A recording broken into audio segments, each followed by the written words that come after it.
The schematic display on Kale's scanner flickered for the third time in as many minutes, which meant he was either approaching a concentrated gravitational anomaly, or the Voltorian palace architects had decided that consistent spatial geometry was for species without imagination. He'd been working in the lower mechanical levels of the royal palace for 2 weeks now, long enough to accept that doors occasionally opened onto rooms that his instruments insisted didn't exist, and that the ductwork sometimes hummed in frequencies that made his teeth ache in ways the safety briefing definitely hadn't mentioned. The environmental regulation contract had seemed straightforward when he'd signed it back on the orbital station. Upgrade the palace climate systems, avoid offending anyone important, collect hazard pay generous enough to fund 6 months of not working in places where gravity negotiated terms. What the contract hadn't mentioned was that Voltorian architecture operated on principles that made his engineering training feel like suggestions rather than laws, or that he'd spend most of his shifts alone in access corridors that twisted in directions his inner ear couldn't quite process. Kale preferred the solitude. Fewer opportunities for the kind of diplomatic incidents that happened when maintenance workers from Earth didn't realize that commenting on someone's ear articulation could be either a compliment or grounds for ritual combat. Depending on context, his cultural briefing had covered for approximately 40 seconds. Better to stay in the mechanical spaces where the only beings he interacted with were coolant pumps and air recyclers that didn't care about proper forms of address.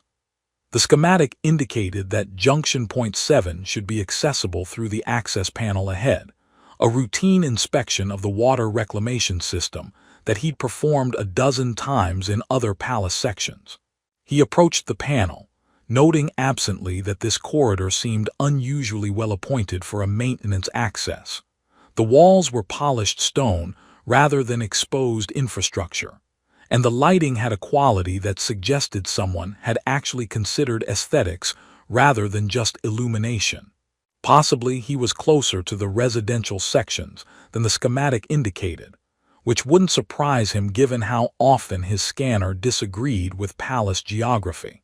Kale pressed his authorization chip against the panel reader and waited for the standard 3-second delay. Instead, the panel dissolved immediately into a shimmering barrier that his scanner identified as an environmental membrane, which was excessive security for a water junction, but perhaps the Voltorians took their plumbing seriously. He stepped through, already mentally cataloging the expected configuration of pipes and filtration nodes. The steam hit him first, warm and fragrant with something that made him think of the botanical gardens on the station's recreation level. Then his eyes adjusted to the dim lighting, and he realized he wasn't looking at pipes. He was looking at a chamber of dark stone and water where someone was very definitely bathing. And that someone had white skin that seemed to generate its own luminescence in the half-light, blonde hair pinned up in an elaborate configuration that suggested patience and privacy, and long ears that swept back from her head in the elegant points that every cultural briefing identified as the primary visible distinction of Voltorian physiology. For approximately 3 heartbeats that felt like geological epochs, Kale's brain simply refused to process information. Then several facts arrived simultaneously. He was standing in someone's private bath. That someone was naked. Those elaborate hairpins suggested this wasn't a public facility, and the environmental barrier he just stepped through was probably not meant to be opened with a maintenance authorization chip from a discount contractor. The woman in the bath, and some distant, still-functioning portion of Kale's mind, noted the scarring across her shoulders visible above the waterline, turned to look at him with an expression that cycled through surprise, disbelief, and something else he couldn't identify before his survival instincts finally activated. "I am so sorry," Kale stammered, already turning back toward the panel. "Wrong junction, faulty schematic, I'll just close it." Her voice was calm, which somehow made everything worse. Kale froze with one hand reaching toward the environmental barrier. "Close it from inside," she clarified. "The door, Close it and stay. This was not a situation covered in any safety briefing Kale had ever received. He turned slightly, carefully keeping his eyes focused on the ceiling architecture, which he now noticed featured carved patterns that probably cost more than his entire contract. Your Majesty, I should really— He stopped, his brain catching up with what his mouth was saying. Your Majesty. The white skin, blonde hair, and the kind of elaborate ear jewelry that his briefing had mentioned exactly once as being reserved for the highest nobility. He just walked in on Queen Thessara. He just walked in on the sovereign of Voltoria Prime while she was bathing. He was going to die, probably ceremonially. You've already seen, she said, and there was something in her tone that wasn't anger. Closing it from the other side doesn't change that. So close it from inside, and we'll discuss what happens next. Kale's hand moved to the panel control. Some deeply ingrained instinct to follow instructions from authority, overriding the part of his brain screaming that staying was worse than fleeing.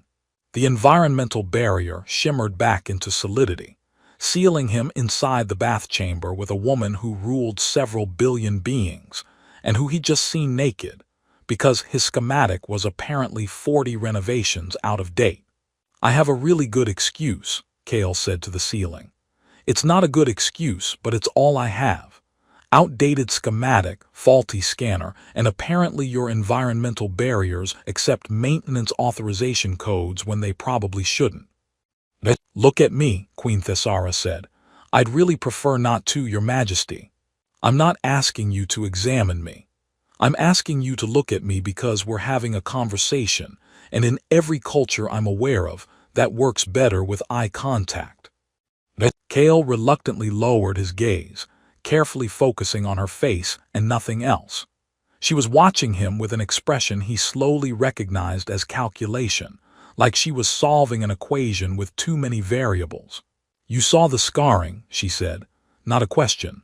I saw the door I shouldn't have opened, Kale said carefully. Everything after that was pure survival reflex and architectural panic. But you saw it, my shoulders, upper arms. You saw before you realized where you were.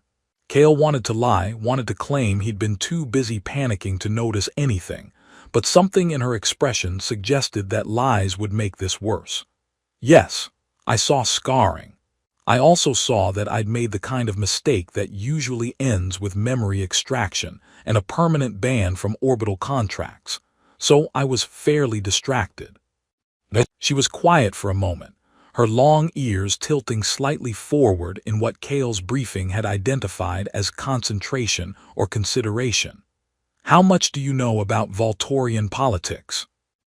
Enough to know that walking in on the Queen bathing is probably not covered by standard workplace insurance. Her mouth twitched, almost a smile. Before today, had you heard anything about an assassination attempt 3 years ago? Kale's stomach dropped. Assassination attempt. The scarring suddenly made terrible sense. No, but I'm maintenance crew, Your Majesty. I hear about broken air recyclers and coolant leaks, not state secrets. Good. She seemed to relax slightly, though her eyes remained sharp. That means the concealment worked. That means you're the first person outside my private physicians to see evidence that someone nearly killed me, and that I survived with marks that couldn't be fully healed. I won't tell anyone, Kale said immediately. I'll sign whatever confidentiality agreements you want, submit to verification scans, accept memory alteration if. Memory alteration is unreliable, she interrupted, and tends to spread secrets rather than contain them when it fails. Confidentiality agreements are meaningless if someone decides to extract information by force, and verification scans just tell me you're sincere right now, not that you'll stay sincere when someone offers you enough credits or threatens your family. Kale felt his throat tighten. So what happens now? Queen Thessara studied him for a long moment, and Kale had the distinct impression he was being evaluated according to criteria he didn't understand. Now, she said finally, you stand there looking profoundly uncomfortable while I explain why what you've accidentally learned matters, and we determine whether the human who entered my bath with a faulty schematic can be trusted with a secret that could destabilize my reign if it reaches the wrong ears. Kale had spent the last 40 minutes learning more about Voltorian political theory than any maintenance technician should reasonably know, and he was fairly certain his understanding of power dynamics would never recover. Queen Thessara had explained, with remarkable patience for someone conducting a classified briefing while naked in a bath, that Voltorian sovereignty operated on principles of perceived invulnerability, that showing weakness was essentially abdicating the throne in slow motion, and that visible scars from an assassination attempt would be interpreted by her court as proof that she could be killed, and therefore should be replaced by someone more difficult to stab. "Let me see if I understand this correctly," Kale said, still maintaining careful eye contact with her face and absolutely nothing else. "You survived someone trying to murder you, which should logically make you look incredibly difficult to kill, but instead it makes you look killable because you have scars proving you bled." "The scars prove someone got close enough to try," she said. "Close enough to nearly succeed. In Voltorian politics, that proximity is the problem. It suggests my security failed, my awareness failed, my instincts failed. It suggests vulnerability. With respect, Your Majesty, that's completely insane." Her ears tilted back slightly, an expression Kale suspected meant surprise. "You're aware you're criticizing the fundamental principles of my government while trapped in my bath chamber." "I'm aware I'm probably going to die regardless of what I say, so I might as well be honest. Your political system punishes you for surviving attempted murder. That's not governance. That's collective delusion with extra steps." She laughed, an actual surprised sound that echoed off the stone walls. "You know, in 3 years, no one has pointed out that it's absurd. They've all accepted it as natural law. That's because everyone else at court is probably invested in maintaining the system. I fix air recyclers. I have no stake in pretending your politics make sense."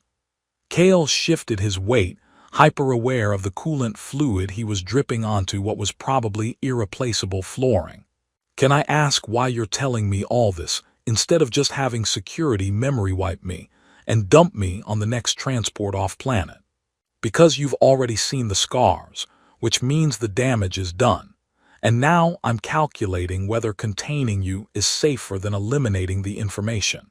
She said it with the same casual tone someone might use to discuss maintenance schedules. Memory alteration fails approximately 8% of the time, and when it fails, it typically creates false memories that are more problematic than the original. People who have been improperly wiped tend to become suspicious, paranoid, and very talkative about the gaps in their memory. Killing you would require explaining why a human maintenance worker died in the palace, which invites investigation. Having you arrested for breach of security would require public charges, which creates records and questions. "So I'm alive because murder would be inconvenient," Kale said. "That's comforting in a deeply disturbing way." "You're alive because I'm making a calculation about trust," she corrected. "I'm evaluating whether the human who stumbled into my bath with a faulty schematic might be more useful as someone who knows my secret than as a problem to eliminate." Kale felt his pulse accelerate. "Useful how? Do you know how long it's been since I could have an honest conversation with someone?" She shifted in the water, and Kale immediately redirected his gaze back to the ceiling. 3 years of hiding these scars means 3 years of performing invulnerability every moment someone can see me. 3 years of calculated appearances, strategic wardrobe choices, and ensuring I'm never vulnerable in any public or semi-public space. 3 years of being alone with a secret that I can't share because sharing it ends my reign. "That sounds exhausting," Kale said, then immediately worried that sympathy might be offensive to royalty. "It's isolating," she said quietly. "And now you know. You've seen what I've been hiding, and you're still standing here asking questions instead of trying to leverage the information. You called my political system insane. which suggests either profound stupidity or the kind of honesty that comes from not having a survival strategy. Definitely the second one, Kale confirmed. I stopped having a survival strategy when I opened the wrong door. So here's my proposition, Queen Thessara said. You keep the secret because telling anyone would get us both killed, me politically, you probably literally. But you also become someone I can talk to honestly.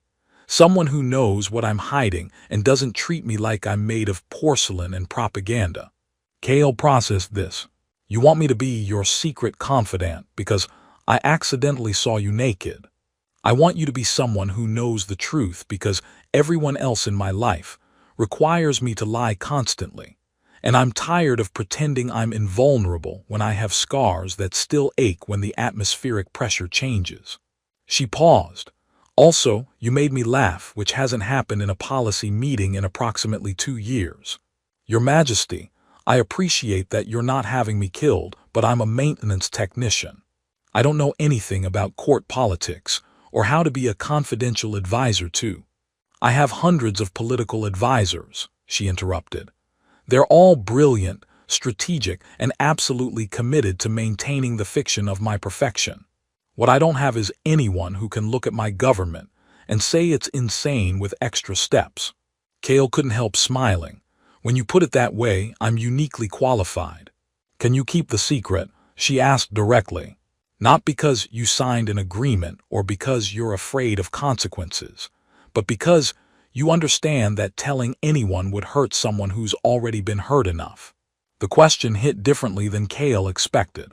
He thought about power and isolation, about surviving something that should have killed you and having to hide the evidence, about being surrounded by people who needed you to be perfect while you were just trying to heal.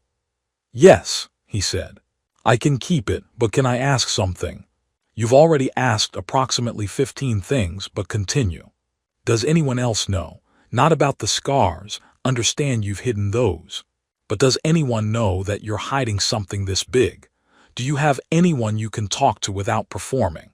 Her expression shifted, something cracking around the edges of her careful composure. No. The physicians who treated me are under binding confidentiality that would destroy their lives if broken. My security chief knows there was an attempt, but not the extent of the injuries.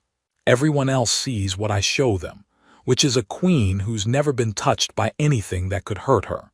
That's not sustainable, Kale said. Humans would call that a breakdown waiting to happen. I don't know Voltorian psychology, but I'm guessing pretending you're invulnerable while hiding evidence of near death has a shelf life. Which is why, Queen Thessara said, I'm making you an offer that probably violates every security protocol my advisors would recommend. You keep my secret, and in exchange, you become the person who knows the truth. Someone I can talk to honestly about the weight of hiding vulnerability while projecting strength. Someone who accidentally learned what nobody should know and decided that mattered more than leverage. Kale stood in the bath chamber, dripping coolant onto priceless stone, and made a decision that would probably define the rest of his life. All right, I'll be your secret confidant, Your Majesty, but I have one condition. Her ears tilted forward with interest. A maintenance technician is negotiating with the Queen of Voltoria Prime.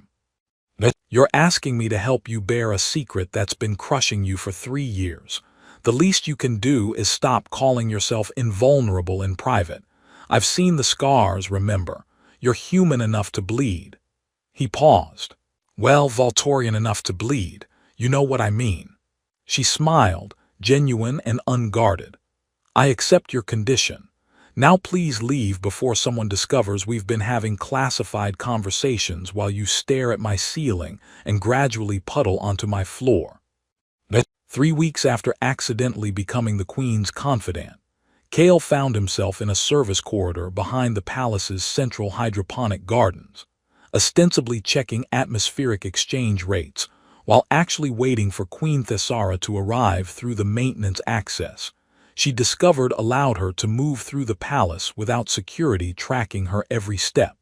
The irony wasn't lost on him that the same architectural chaos that had led him into the royal bath was now enabling secret meetings between a sovereign and a technician who'd signed up to fix air recyclers, not become a repository for classified emotional labor. The panel shimmered and she stepped through, still wearing the formal robes from whatever court function she'd just escaped.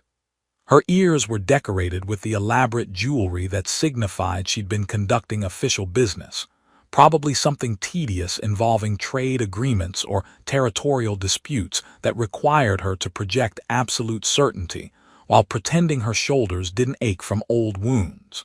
"Tell me something ridiculous happened today," she said without preamble. "I've spent 4 hours negotiating mineral rights with ambassadors who think pausing for dramatic effect constitutes strategy, and I need to remember that the universe contains absurdity beyond politics." Kale grinned. "I got called to fix what the work order described as a critical failure in the East Wing climate control. Turned out one of the junior nobles had modified his quarters to simulate a desert environment because he'd read that thermal stress improves meditation. He'd bypassed 17 safety protocols and created a localized weather system that was bleeding heat into 3 adjacent rooms. When I explained that he'd essentially built a sauna that was cooking his neighbors, he asked if I could make it hotter. Did you? I told him that if he wanted to meditate in an environment hot enough to liquefy his furniture, he should book time in the industrial furnaces on sublevel 9, and that I'd be happy to provide directions. Kale paused. He reported me to Palace administration for insufficient respect, but the complaint got dismissed because apparently this isn't the first time he's tried to modify his quarters into a hazard zone. Thesara laughed, the sound echoing off the corridor walls. "Lord Thurin. He once flooded his previous rooms trying to install an aquatic meditation chamber. We had to relocate him after he created what the repair crews called an indoor lake with delusions of spirituality." "Your nobility is a constant argument against the idea that wealth correlates with intelligence. Wait until you hear about Lady Maris, who insisted we install gravitational dampeners in her quarters because she wanted to experience weightlessness during sleep, then couldn't understand why she kept waking up on the ceiling with no memory of how she got there." Thesara's expression softened slightly. "Thank you. I needed to laugh about something that wasn't structured into a political calculation." They'd fallen into this pattern over the past weeks. Stolen conversations in overlooked corners of the palace, where a queen and a maintenance worker could talk without pretense. Kale had learned that Thesara preferred these brief exchanges to formal meetings, that she valued humor over sympathy, and that she asked his opinion on matters that had nothing to do with environmental systems because he was the only person in her life who had no political agenda beyond keeping the air recyclers functional. "How was the negotiation actually?" Kale asked, beyond the dramatic pausing. "Exhausting. The Corvin delegation wanted concessions I can't give without looking weak to the domestic council, who are already questioning why I've been more accommodating in recent trade discussions. Apparently my willingness to consider compromise instead of dictating terms suggests I'm losing my edge." She adjusted one of the ear ornaments absently. "I'm being criticized for the same diplomatic flexibility that 3 months ago they praised as strategic brilliance. The political calculus shifts faster than I can track it." "Because they're watching for signs you're vulnerable," Kale said. "Everything becomes evidence when people are looking for weakness." "Exactly. Which means I have to recalibrate constantly, projecting strength while still accomplishing actual governance, and it's—" She stopped, her ears tilting forward. "Someone's coming. Maintenance access 40 meters down." Kale immediately pulled out his scanner and began examining the atmospheric sensor panel with exaggerated focus. Thesara moved past him with the casual confidence of someone who had every right to inspect palace infrastructure, and by the time another technician rounded the corner, they were just a queen observing routine maintenance and a worker who was appropriately deferential. The other technician, Kale recognized him as part of the electrical systems crew, stopped and performed the formal gesture of respect that Volturians used for royalty. "Your Majesty, I apologize for the intrusion. Environmental maintenance reported activity in this corridor. I was reviewing the atmospheric exchange systems," Thessara said smoothly. "This corridor has been experiencing temperature fluctuations that concern me." Your colleague was explaining the cause. She glanced at Kale with the exact expression of polite expectation that royalty used when addressing service workers. "Pressure differential from the hydroponic systems," Kale said, falling into the role. "The gardens generate thermal variance that bleeds into adjacent corridors. It's within tolerance but noticeable if you're sensitive to environmental changes." The electrical technician nodded, apparently satisfied, and continued past them toward whatever repair had brought him to this section. After his footsteps faded, Thessara turned back to Kale with a slight smile. "We're getting better at this," she said quietly, "at lying to your employees about why the Queen is wandering maintenance corridors. At having moments of honesty in a life that requires constant performance." She adjusted her robes, preparing to return to whatever official functions awaited her. "I have another negotiation session in 20 minutes. More mineral rights, different ambassadors, same requirement that I appear absolutely certain while making decisions that could impact millions of lives based on incomplete information and political calculations that shift by the hour." "That sounds terrible," Kale said.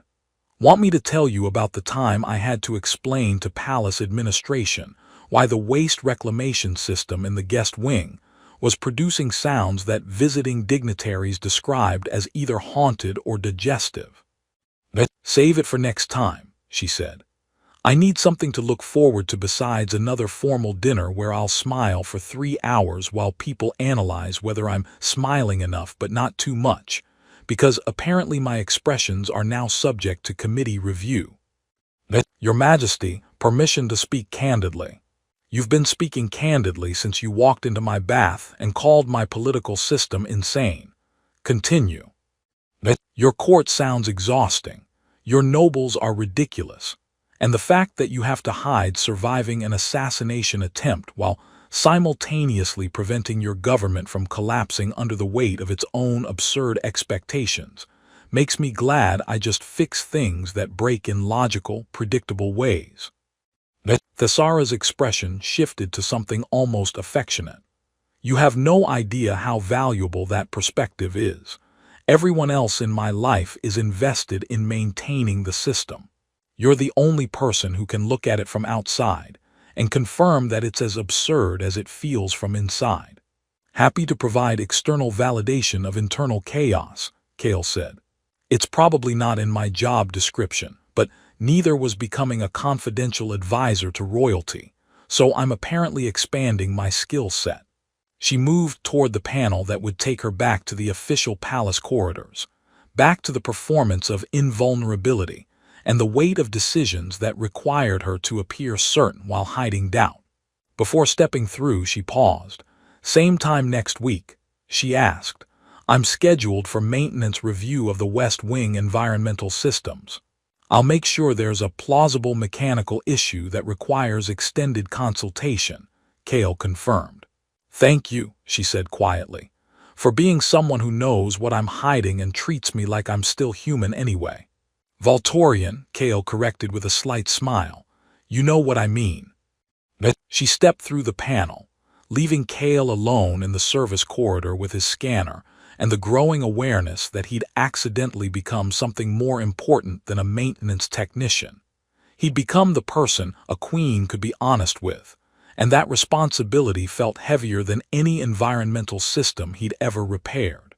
The crisis arrived during Kale's 6th week as the Queen's unofficial confidant, which in retrospect was longer than anyone should expect to maintain a secret relationship with royalty without someone noticing patterns.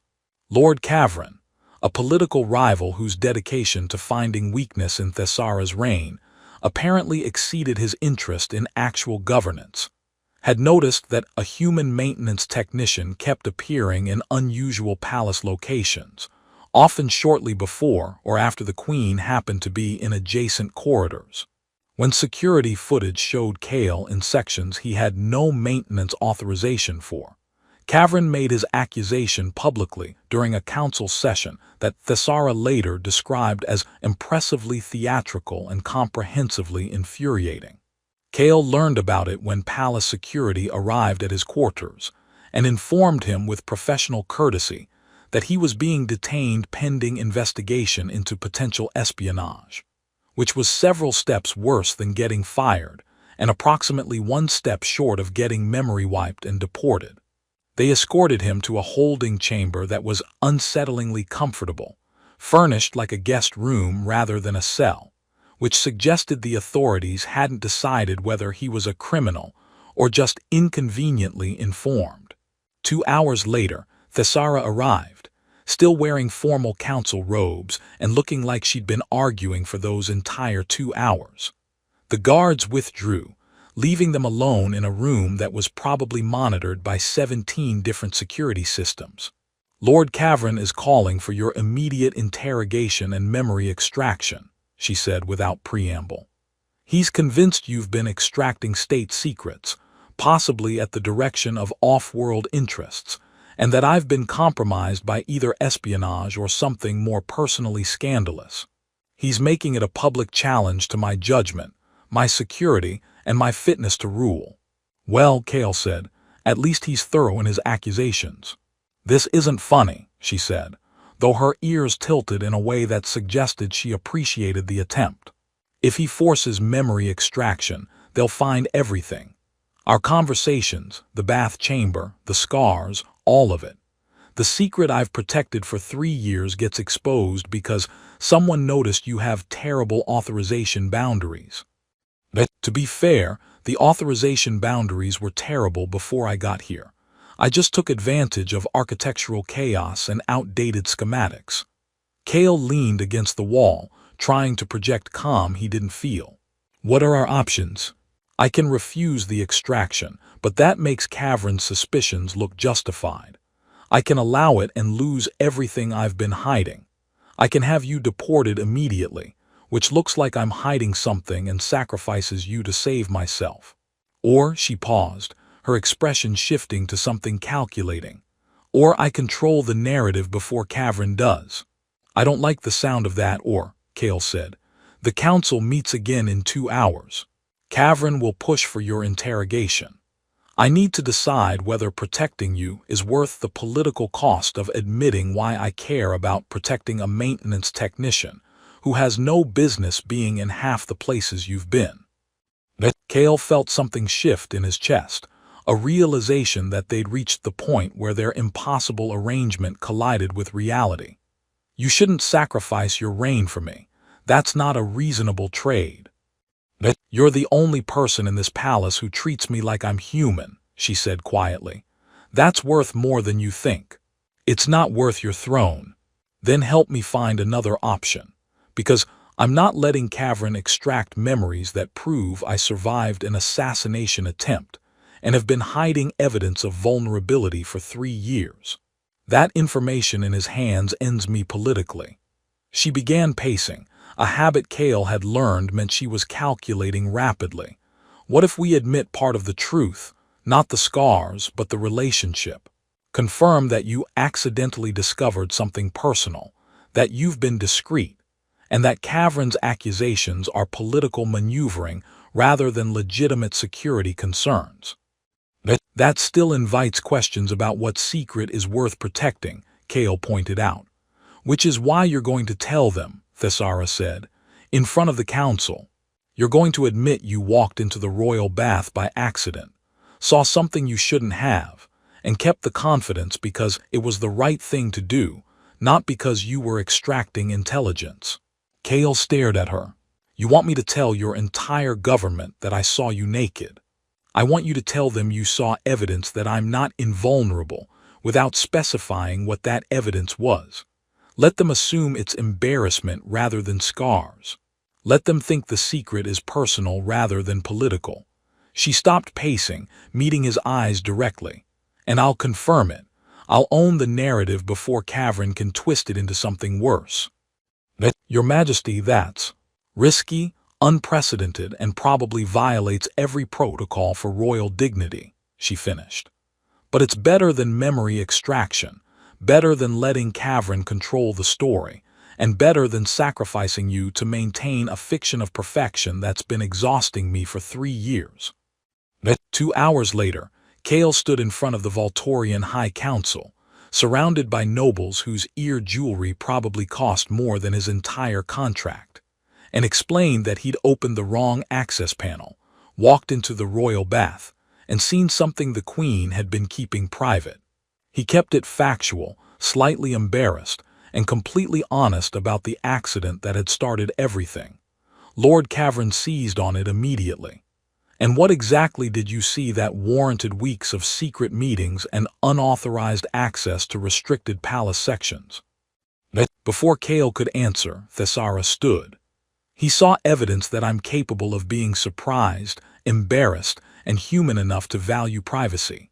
He also proved capable of discretion, which is apparently a rarer quality among my court than I'd hoped. With respect, Your Majesty, Cavern said, and his tone suggested he had no respect whatsoever. A secret worth this much protection suggests something more compromising than embarrassment. You're right, Kale said, surprising himself. It does suggest something more. It suggests that your queen survived something that should have killed her, and instead of celebrating that survival, your political system treats it like weakness. I saw evidence that she's been hurt, that she's healed, and that she's strong enough to hide pain that would break most people while still ruling successfully. If you think that's compromising rather than impressive, then maybe the problem isn't her scars, it's your politics. The council chamber erupted in murmurs. Thessara let them continue for exactly 3 seconds before speaking. 3 years ago, there was an assassination attempt. I survived with injuries that my physicians could treat functionally but not cosmetically. I've hidden the scarring because our political system interprets survival as vulnerability rather than strength. Because showing evidence of being hurt apparently matters more than showing evidence of continuing to rule effectively despite being hurt. She looked directly at Cavern. The human who accidentally learned this secret has proven more loyal in 6 weeks than some nobles who have served for years. He's protected information that could destroy me politically, without seeking advantage, without leverage, without anything except the apparently revolutionary idea that surviving attempted murder while maintaining governance deserves discretion rather than exploitation. You've been hiding vulnerability, Cavern said, seizing on the admission. You've been deceiving the court about your physical condition, about your security failures. I've been surviving, Thessara interrupted, while hiding evidence of survival because our system punishes queens for bleeding. If you want to challenge my fitness to rule, Lord Cavern, challenge my actual governance. My trade agreements, my diplomatic successes, my economic policies. But if you're basing your challenge on the fact that someone tried to kill me and failed, then you're proving exactly why I had to hide the attempt in the first place. The council debated for another hour, but Kale could see the calculation shifting. Thessara had controlled the narrative, admitted vulnerability while framing it as strength, and made Cavern's accusations look like exploitation rather than legitimate concern. When the vote came, the council declined to pursue charges against Kale or to demand his memory extraction, though several nobles looked profoundly uncomfortable with the revelation that their queen had been hiding scars for 3 years. Later, in a private corridor far from council chambers, Thessara found Kale completing actual maintenance work on an air recycler. "We survived," she said. "You survived," Kale corrected. "I just stood there and gave an incredibly awkward speech about how your political system is collectively delusional. You defended me," she said. "You told them I was strong for hiding pain, not weak for being hurt. You gave me a narrative that reframes survival as strength instead of liability. Is it working, the reframing? Too early to tell. Some of the council will use this against me. Others are recalculating now that they know I survived an assassination attempt and maintained rule despite injuries they didn't detect. The politics will shift. She managed a slight smile. But I'm not hiding anymore. That's worth something. What happens to us? Kale asked. The secret confidant arrangement becomes complicated when the secret is partially public. Then we become something else. Maybe just a queen and a maintenance technician who met in the most absurd circumstances possible and proved that accidentally learning secrets can lead to actual trust. She adjusted one of her ear ornaments. A gesture Kale had learned meant she was thinking carefully. I still need someone who will tell me my political system is insane. That job opening remains available. Kale smiled. I accept. But I'm also going to fix this air recycler, because some of us still have actual work to do beyond maintaining elaborate fictions. Fair enough, Thesara said, and for the first time since Kale had accidentally walked into her bath, she looked like someone who wasn't carrying quite so much weight alone.